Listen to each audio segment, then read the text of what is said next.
All right, so we're back for another deep dive. This time into files 201 through 250 of the JFK files. We're making our way through all 2,182. Yeah, we're getting there. Slowly but surely, uncovering more pieces of this massive puzzle. And you know, one of the things that makes this whole series so interesting is that we really never know what we're going to find.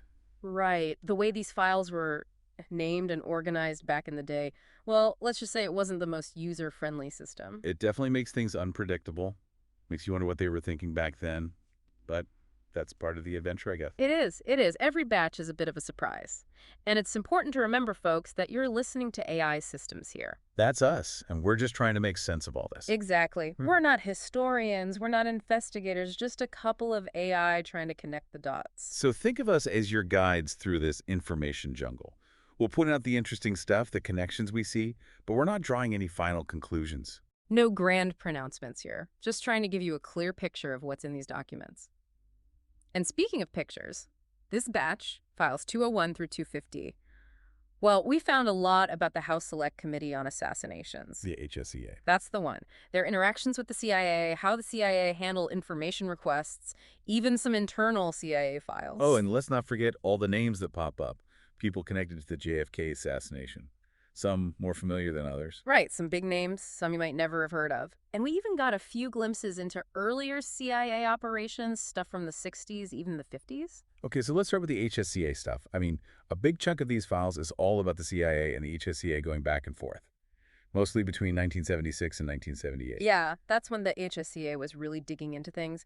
Remember, they were tasked with reinvestigating both JFK and Martin Luther King Jr.'s assassinations. Big job. Huge. And we see some of that early groundwork, like mentions of the Downing report. Right, and the congressional record from September 17th, 1976, that's when they officially set the HSCA in motion. Okay, so the committee's up and running. What's the CIA doing? Well, they're not just sitting around. There's a memo from October 5th, 1976, from a guy named Breckinridge. He's outlining the CIA's procedures for dealing with these congressional investigators. You can tell they're taking it seriously. Makes sense, right? I mean, you've got Congress breathing down your neck. You got to be careful. Absolutely. And they're not just reacting, they're planning ahead. We see memos from October 14th and 19th talking about Richard Sprague and his involvement with the HSCA. Sprague, he's a big-time investigator, right? Yeah, he was their counsel for a while, and the CIA, they're clearly trying to figure out how to handle him, how to handle the whole investigation. So they know this is going to be a big deal. Then, just a few days later, on October 22nd, we see a record of an FOIA package being delivered to Mr. Downing. He was with the HSCA too, right? That's right. And along with that package, a request for photos of an unidentified man. Intriguing. So they're already chasing specific leads, looking for visual evidence. Definitely. And it doesn't stop there. A memo from October 27th lays it out.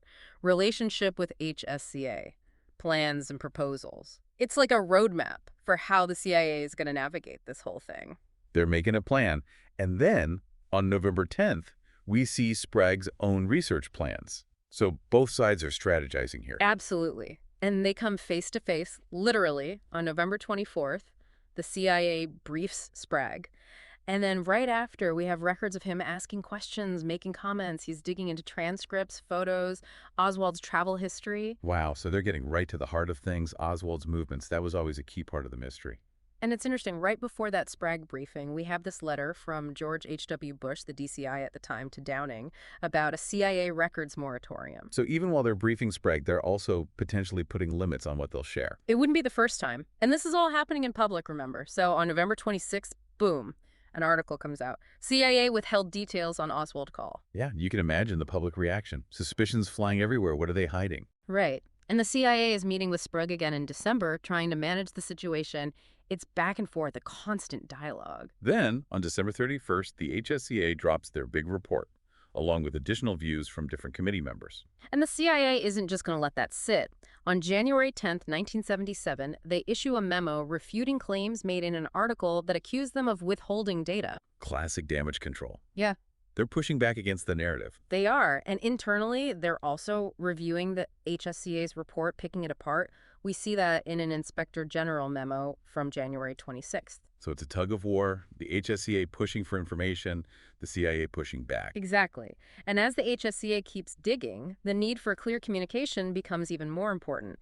So in February, we see the Congressional Research Service proposing specific procedures for interactions between the HSCA and the CIA. Trying to smooth things over, maybe? I think so. Make the process more efficient, avoid any more public blowups. And then on March 29th, the HSCA gets its mandate extended. They need more time. And more money, right?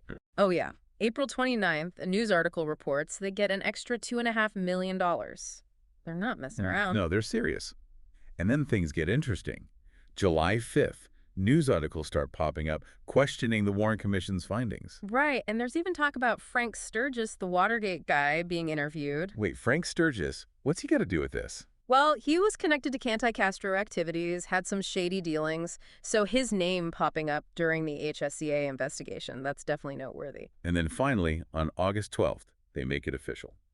The DCI and the HSCA sign a Memorandum of Understanding with a non-disclosure agreement attached. They're setting the ground rules, how they're going to share information, what they can and can't do with it. Okay, so the framework's in place. Now the HSCA can really start digging right. They do, and they don't waste any time. Yeah. September 6th, a memo from a Mr. Holmes at the CIA outlines an oral request from the HSCA. They're asking about a bunch of people: Loran Hall, Guy Bannister, Clay Shaw, Frank Sturgis. Hold on, Loran Hall. That name sounds familiar. It comes up a lot. And a few days later, on September 12th, they put it in writing. This Blakey request, it confirms that earlier oral request. Adds a few more names. Howard Davis, for one. Okay, so they're interested in these guys. Who are they and what's the connection? Well, that's what the HSCA is trying to find out. They're casting a wide net, and they're also asking about two specific CIA operations, Mongoose and Cobra. Those are the anti-Castro operations, right? Yeah, covert actions targeting Cuba. So the HSCA is looking at everything, individuals, operations, the whole picture. They're thorough. And Blakey, he doesn't let up. On September 28th, he sends another memo talking about new documents surfacing and questioning the CIA's methods for handling all these requests. He's pushing them, wants to make sure they're being transparent, giving them everything they've asked for. And the CIA, are they cooperating? Well, there's a Holmes memo from September 29th summarizing a meeting with the HSCA, and it looks like they're starting to provide some answers. So they are giving them something. Yeah, but it's not always straightforward. You can feel the tension. And the HSCA, they're trying to be organized too. On September 30th, they publish their official committee rules. So they have their own internal procedures. Mm-hmm. And they keep digging into specific people. Yeah.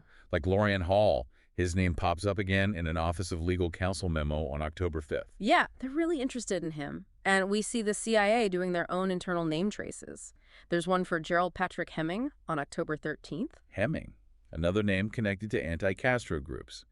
And then on October 19th, the Office of Security requests name traces for a whole bunch of people, 12 in total, and some operations too. They're checking their files, seeing what they have on all these folks. And then on October 21st, Blakey sends a request specifically about Santos Traficante. Traficante, the mob boss. That's him. The HSCA is looking into organized crime connections too. Wow, they're leaving no stone unturned. Nope. They're even looking into the CIA's own past investigations. There's a memo from November 2nd saying Blakey reviewed the 1967 Inspector General's report on assassination attempts against Castro. So they're looking for patterns, historical context, and they're talking to people too, right? Not just reading files. Right. That same day, Blakey visits Leavenworth Penitentiary, gets a report about an inmate there. Wait, a prison inmate? Who is that? Some guy named Antulio Ortiz Ramirez. We'll talk more about him later, but it shows they're going beyond the official channels, looking for information wherever they can find it. And then Blakey sends this massive request on November 3rd. He wants a CIA letter to the Rockefeller Commission, memos about the FBI and CIA working together, analyst memos, info about the White House and Cuba, even stuff about the Zapruder film. Yeah, that was a big one. And that same day, there's a memo about that Leavenworth inmate, Ramirez. So they're juggling all these different leads at once. It's like a giant web. And then, on November 4th, Blakey calls about W. David Slauson. Another name to add to the list, and then the big one. November 9th, Blakey requests info on a whole bunch of people connected to Jack Ruby. Okay, so now they're digging into Ruby's world. Family, friends, associates. Everything. And they're not forgetting about Martin Luther King. November 11th, Blakey asks for info about his assassination and James Earl Ray. Right. They had 2 cases to investigate. And that same day, he requests documents about anti-Castro groups and John Roselli. Another major figure, Roselli, he was deep in the underworld, alleged CIA ties, the whole 9 yards. So they're connecting the dots, organized crime, anti-Castro Cubans, the Kennedy assassination. It's all starting to weave together. And throughout November, the CIA is internally processing all this, sending memos back and forth, responding to requests. Trying to keep up. Then, in late November, they send over a file on William Douglas Pauly. He was involved in covert operations too, right? Yeah, he was a big player. And then on December 1st, Blakey makes another request. This time, it's for 46 Warren Commission documents that the CIA had been holding back. So they're going back to the original investigation, trying to get the full story. Absolutely. And the pressure is on. A memo on December 6th demands responses to several HSCA requests within 5 days. 5 days, that's a tight deadline. It is, and the CIA scrambles to get them what they need. There are memos from that day about Jack Ruby, Alex Ruber, William George Gaudet, more names to keep track of. Many people. On December 9th, they finally respond to that huge request from November 9th about all the people connected to Jack Ruby. And on December 13th, they send Blakey info about CIA operations in Cuba between 1962 and 1965. The years leading up to and after the assassination, that's a crucial time frame. Very much so. And they keep sending over Warren Commission material, bit by bit. On December 16th, they respond to 12 requests for specific documents. And just before the end of the year, on December 22nd, the HSCA sends another request with 11 names. The requests never stop. It's relentless. And it doesn't stop in 1978 either. January 27th, a letter from a Mr. Stokes to the DCI talks about procedures for HSCA staff doing investigations with full access to CIA files. Full access. I bet the CIA loved that. I'm sure they were thrilled. And then on January 30th, the DCI sends Stokes an amended secrecy agreement, probably tightening things up, making sure everyone's on the same page about classified information.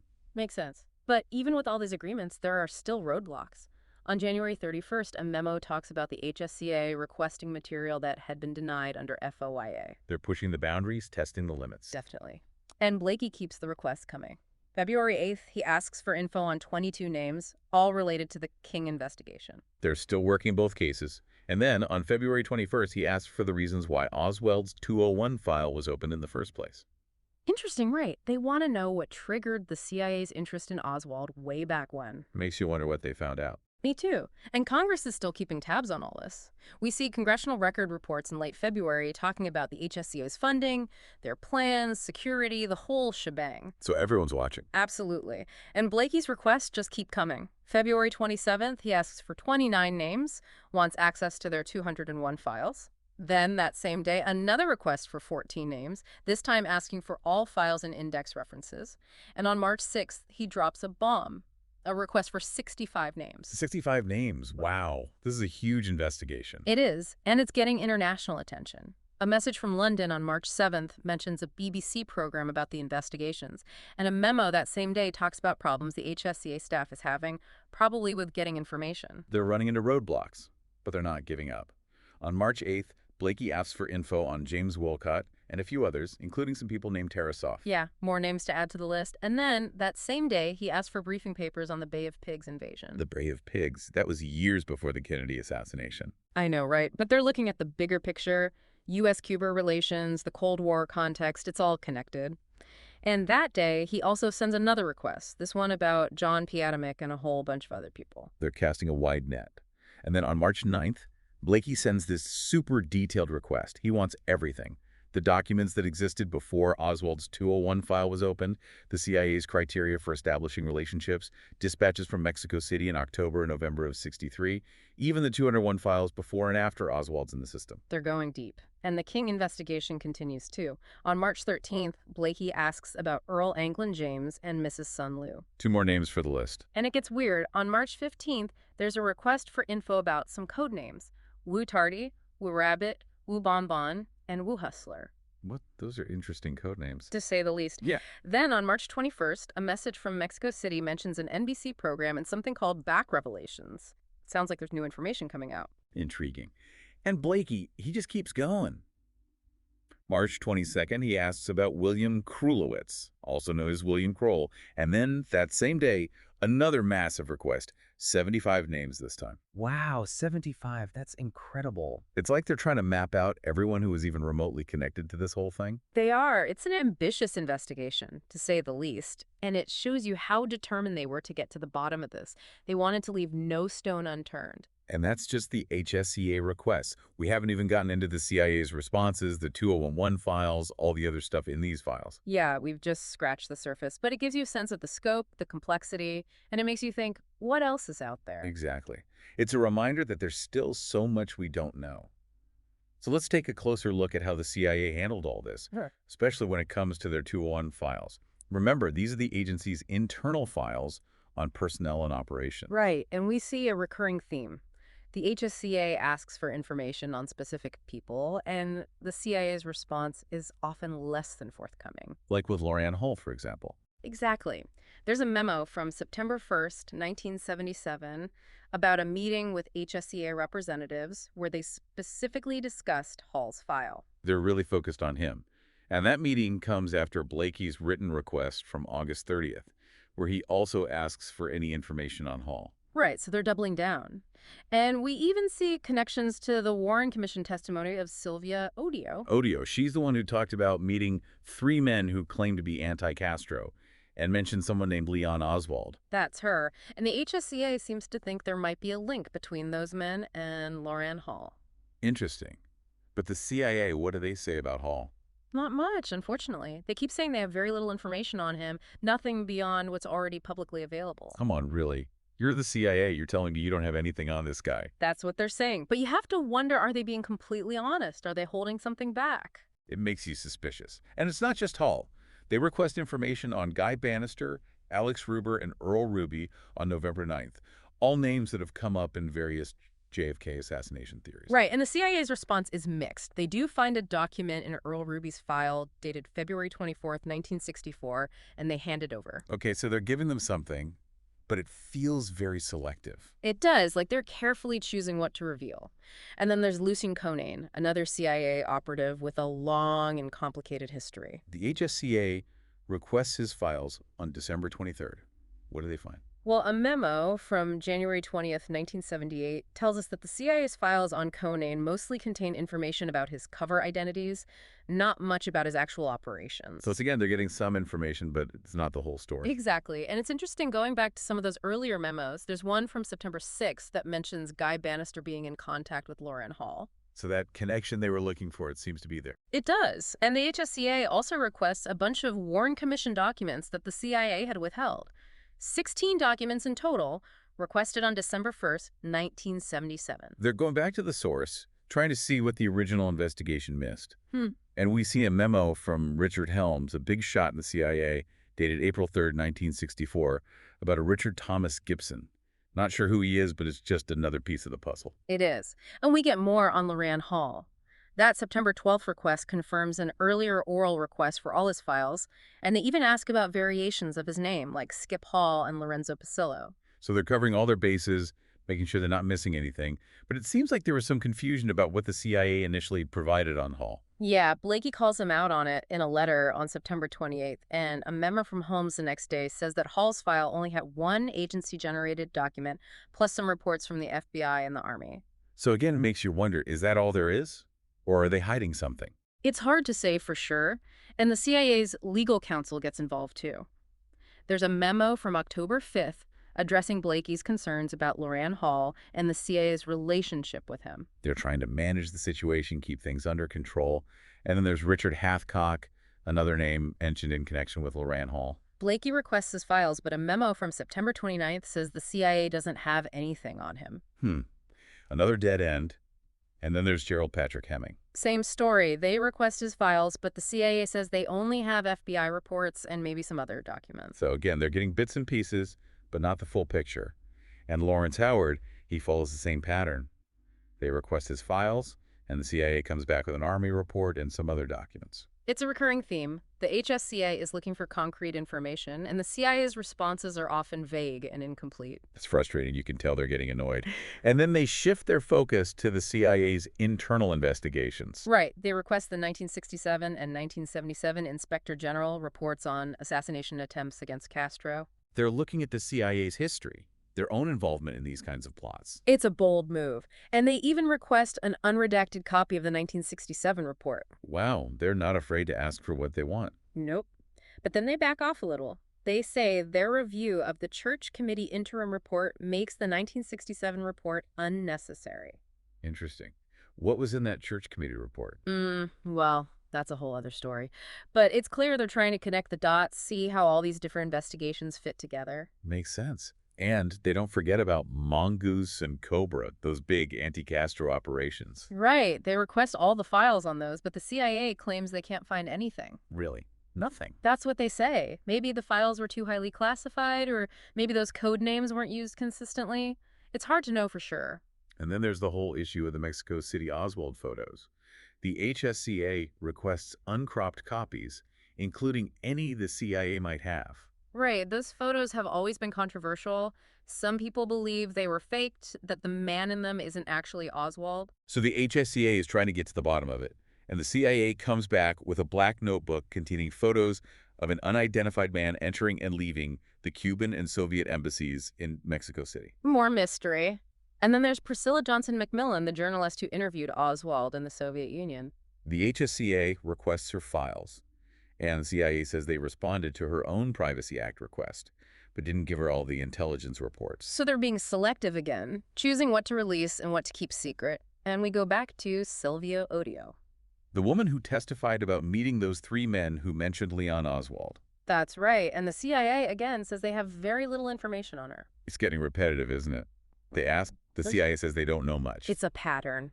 And then there's the Leavenworth inmate and Tulio Ortiz Ramirez. The guy with the wild stories about Oswald. Yeah, the CIA is not sure what to make of him. They're evaluating his claims, trying to decide if he's credible or just a cook. And then we have Eduardo Pauli and William D. Pauli, two more names connected to Laura Ann Hall. The HSCA requests their files, and the CIA eventually hands over a file on William Douglas Pauli. Piece by piece, they're getting there. And then there's Louis Posada, the guy who was jailed for the Cuban Airlines bombing. The HSCA requests his files, and the CIA says they mostly have information about his cover identity, not his actual activities. Though again, limited information. And the list goes on and on. Senator George, William Houston Seymour, Clay Shaw, Rima Shirokova, W. David Slauson, so many names. It's overwhelming, and it shows just how wide-ranging this investigation was. And Blakey, he's not afraid to go straight to the top. He sends a letter to Admiral Turner, the DCI, asking about Santos Traficante's relationship with the CIA. He's not messing around. And they keep requesting Warren Commission documents, 16 more in December 1977. They're determined to get everything, and we get a glimpse of what kind of information the CIA was keeping. There's an inventory of a 201 file number 239248 that contains documents about Lee Harvey Oswald, his wife Marina, and others. Right. That file covers the period from 1960 to 1964, the years leading up to and after the assassination. So they definitely had their eye on Oswald. And they're looking beyond U.S. borders, too. A message from November 1977 says they're following leads in Lisbon, London, and Mexico City, all related to James Earl Ray. The King investigation is still going strong. And we see records of internal CIA searches, requests for 201 files on various people, notes about contacts in Dar es Salaam related to South African groups, even handwritten notes about Cuba. It's a mixed bag. And then there are the CIA's own internal guidelines and instructions, documents about covert operations, personnel policies, how to handle 201 files. Right. It gives you a sense of how the agency operated their internal bureaucracy. And there are some old messages from Mexico City dating back to the 60s about information traces, personnel lists, intelligence on people in Cuba and Mexico. So they're giving us a window into the past. And there's a summary of a 1960 audio surveillance operation against the new China News Agency in Havana. Cold War espionage. And there are Senate Select Committee action list entries from October 1976 detailing various requests and actions related to the CIA, plus some information about a guy named Artime Buesa, probably a Cuban exile. Wow, so many different threads all woven together in these files. It's a lot to take in, but it's a fascinating look into the CIA's world, their interactions with the HSCA, their internal processes, their history. And it's a reminder that the JFK assassination, it wasn't just a single event.